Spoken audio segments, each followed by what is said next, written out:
Hey, I want to share with you something today. Incredibly wonderful, marvelous, transforming, makes your life so much better in every way. You know, and I'm not going to sell you anything, but that it's been very popular the last years about organic food. Organic food, so much better to have organic food. And what it means is that somebody grew some food somewhere, hopefully if they're truthful, without fertilizers and pesticide, and maybe it was in the other part of the state or the other part of the country or even in another part of the world, and then it was shipped on trucks and everything, and it was finally brought to your supermarket so you could get it. And there's probably at least a week or 10 days between when it was plucked and when you ate it. And then so that's kind of okay, but then we got the farmer's market. Farmer's market's so much better because now it's grown locally. It didn't have to be shipped a long way, and hopefully it was just taken out of the ground a few days before. And then there's farm to table restaurants, the same. But you know what's even better is what we've been integrating into our lives, and it's not as nearly as difficult as it seems, is to actually grow your own food. And I'm the least qualified person for this. I grew up in London, where there was no possibility to do that in London, where I lived anyway. And then I grew up, I lived in Marin County, which is sort of a really part of the Bay Area metropolitan area.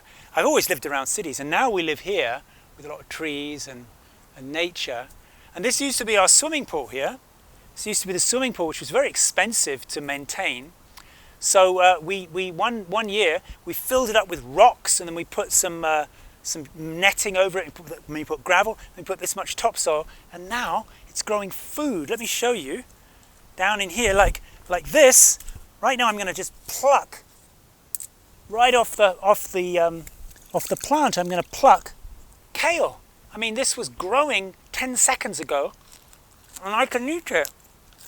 Fantastic, And it tastes so extremely different when something's just been growing. Look at that. That's it's a sort of a very ambitious kale.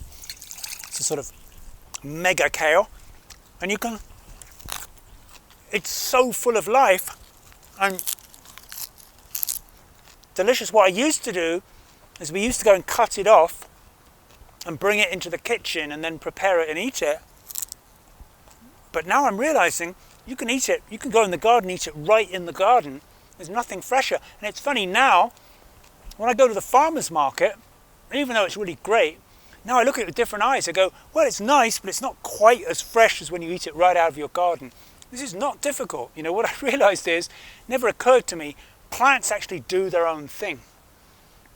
They don't need a lot of tending after you just put the seeds in. They kind of know, they're kind of, you put the seeds in the ground, give them a bit of water, they'll go, we'll take it from here. We've done this a long time. We know what we're doing. They just grow themselves and you get to eat them. Fantastic. So I really want to encourage you, wherever you live, if you've got any soil anywhere, go ahead and do this, because it changes everything, and it puts you back in touch with the way that people have lived for like 250,000 years. We've been just eating straight from the ground. It's incredibly recent that we've had this thing of shipping things to big stores and everything. So get back to your roots, honor your ancestors, eat straight from the earth. It's wonderful.